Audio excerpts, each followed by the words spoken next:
On the morning of May 25th, 2011, I attempted suicide by tying a rope into a hangman's noose, putting it around my neck, and then jumping from a log, much like the one you see in this photo. Obviously something went wrong, and I survived. Later someone told me I was lucky, but that's not what I was feeling at the time. I wanted to end my life that day, and I was bitterly disappointed to find myself alive. The scars you see are from the rope burn I got when the hangman's noose unraveled. As you can imagine, it hurt. What hurt even more is I didn't have the energy or capacity to try again. It had taken more than 4 hours of hiking through the park to find a suitable spot, and before that, months and months of anguish. I was exhausted, mentally and physically. I had nothing left. I was done. Now that you know a little of my story, let's step back and take a look at suicide's causes, consequences, and perhaps some of the answers. Currently, there are strong cultural taboos in discussing suicide. Secondly, nearly everyone who attempts or dies by suicide has a mental illness at the time, which for many is seen as a character flaw. As long as mental illness and suicide are stigmatized, it will remain a hidden but very real public health threat, and a source of terrible pain for everyone who's been affected. My hope is that change can occur where suicide and mental illness are no longer stigmatized and the cost and impact on families and society diminished. A reframe is the ability to see a set of facts in an entirely new way. Let me give you an example. In the 1984 presidential election, Ronald Reagan's age became a factor. At the time, he was 73 and Walter Mondale, his opponent, was 56. In the first presidential debate, Reagan didn't do very well, and it was thought to be because of his age. In the second debate, a journalist asked Reagan whether or not he was fit to be president, and whether or not his age was going to be an impediment to his ability to do the job. Here's how he responded. I will not make age an issue of this campaign. I am not going to exploit, for political purposes, my opponent's youth and inexperience.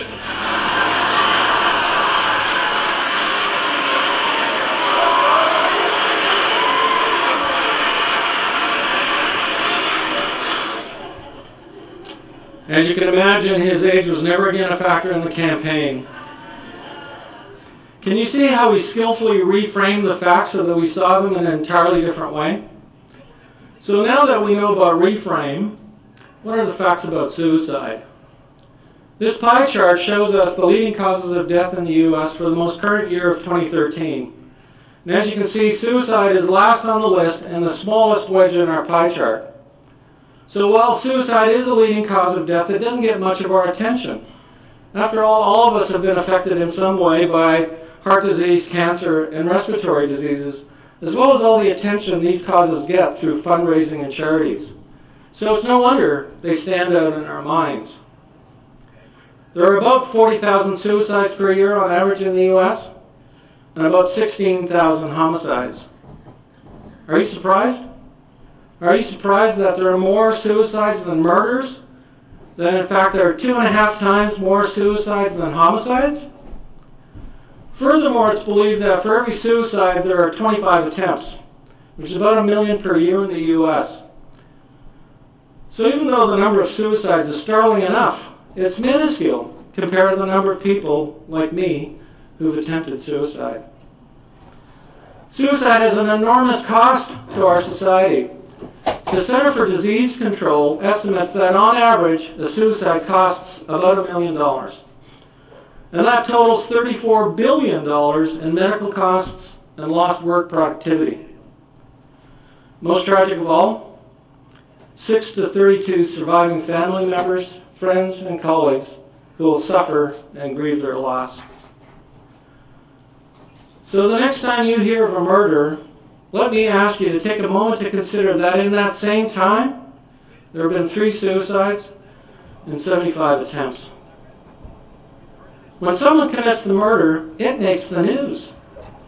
When someone dies by suicide, nothing.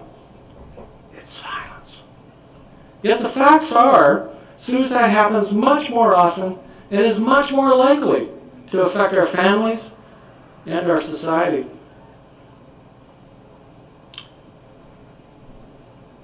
How does someone get to a place where suicide seems like the best option?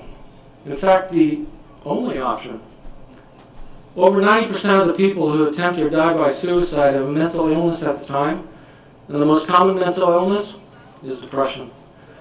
Depression makes suicide seem like a reasonable way to solve the problems you face.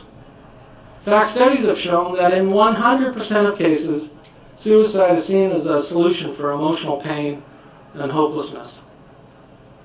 Now, you may say suicide is not a solution, but that's what makes depression so insidious. When you're depressed, suicide looks like it makes sense. You might be wondering, what does depression feel like? Depression is not the same for everyone, but what everyone with depression has in common, you don't feel like yourself. Depression, the medical term, could really use a different name.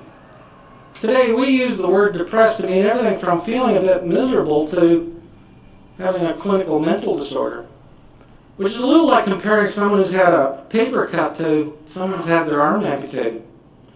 It's not the same. For me, depression didn't feel like anything, or at least what does empty and hopeless feel like? What it did feel like is a never-ending and ever smaller tunnel. What it did feel like is excruciating. After my attempt, I received an unexpected gift: the unconditional love and support of my partner Jennifer and 2 of my brothers, Roy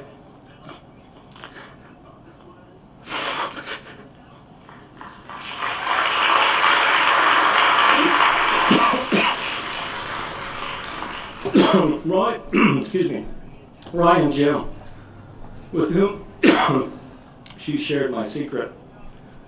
It's with their help that I survived.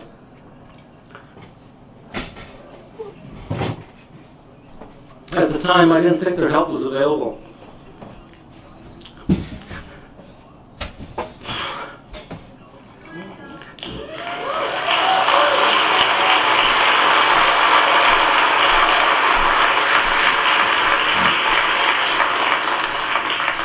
That was my partner, Jennifer.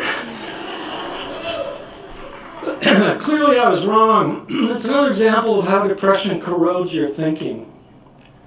A dilemma is a situation where you need to make a choice between 2 equally unattractive options. On 9/11, many people fell to their death from the World Trade Center. Consider their dilemma: death by fire or by jumping. They made the choice that jumping was preferable to the excruciating pain of the fire.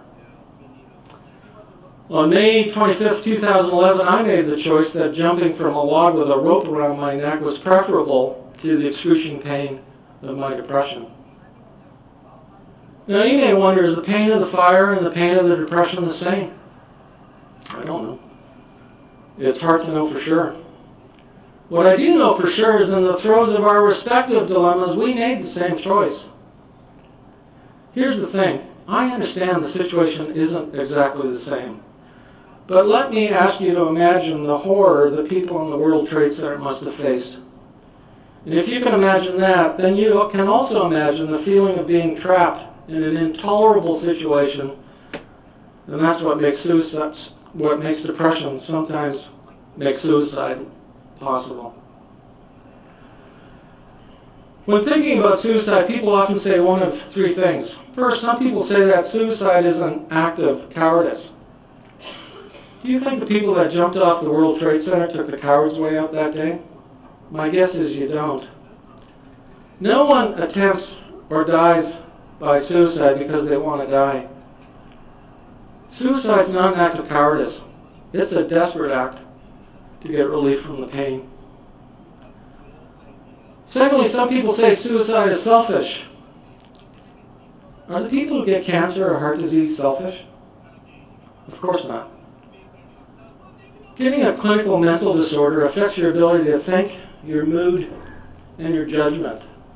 Suicide's not the problem. Rather, it's the result of the underlying illness. Rather than ask why the suicide, ask why the pain. And third, some people say that suicide's a cry for help.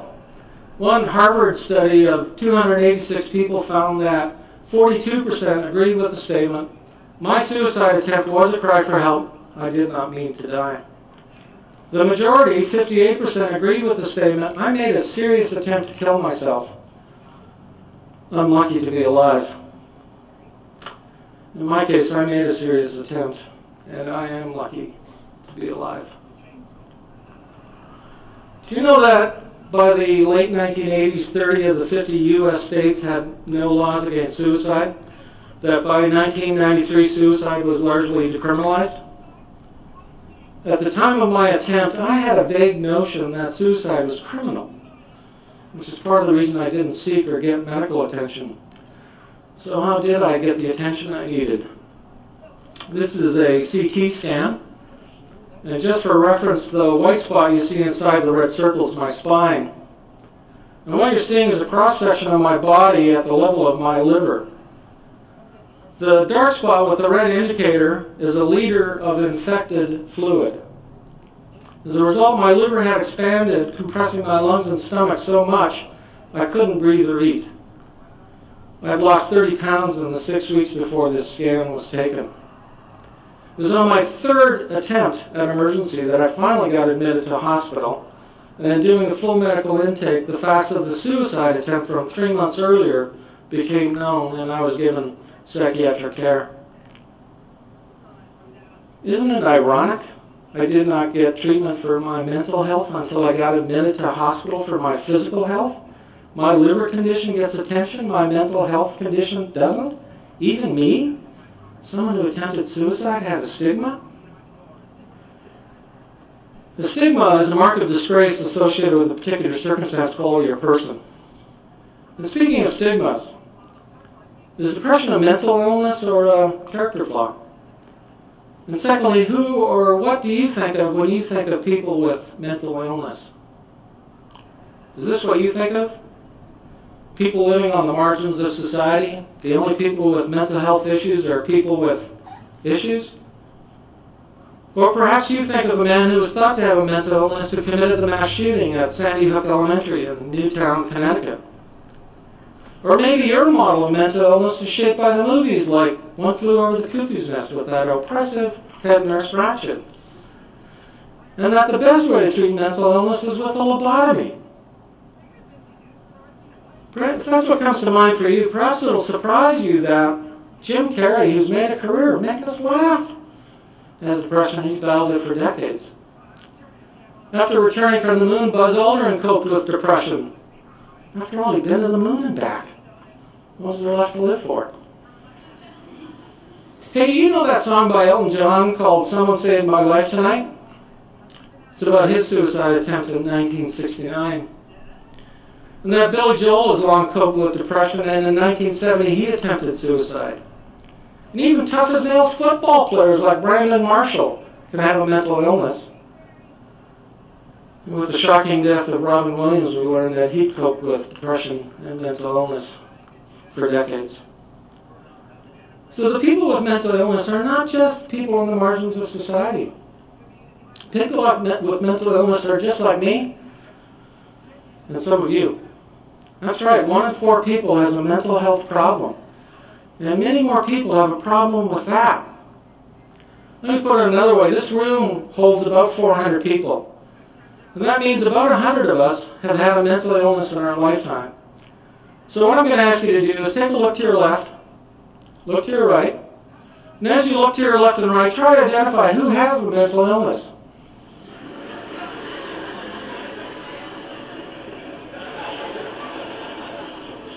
If you can't identify who it is, maybe it's you.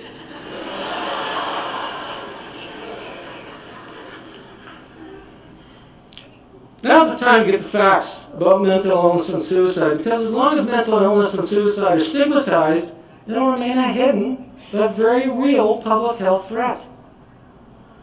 The Director General of the World Health Organization says that mental illness is not a personal failure.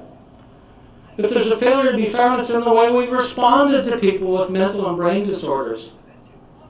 Treatment is available, but nearly 2/3 of the people with a mental illness never seek help from a health professional.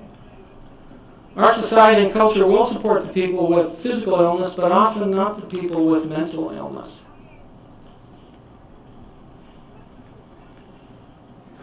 Gandhi famously said, "Be the change that you wish to see in the world." And that's why I'm speaking up. That's why I'm asking for the world to change. I've chosen to reveal something about myself that I've hidden for too long. My mental illness and my depression are no longer a secret. I'm outing myself on this stage.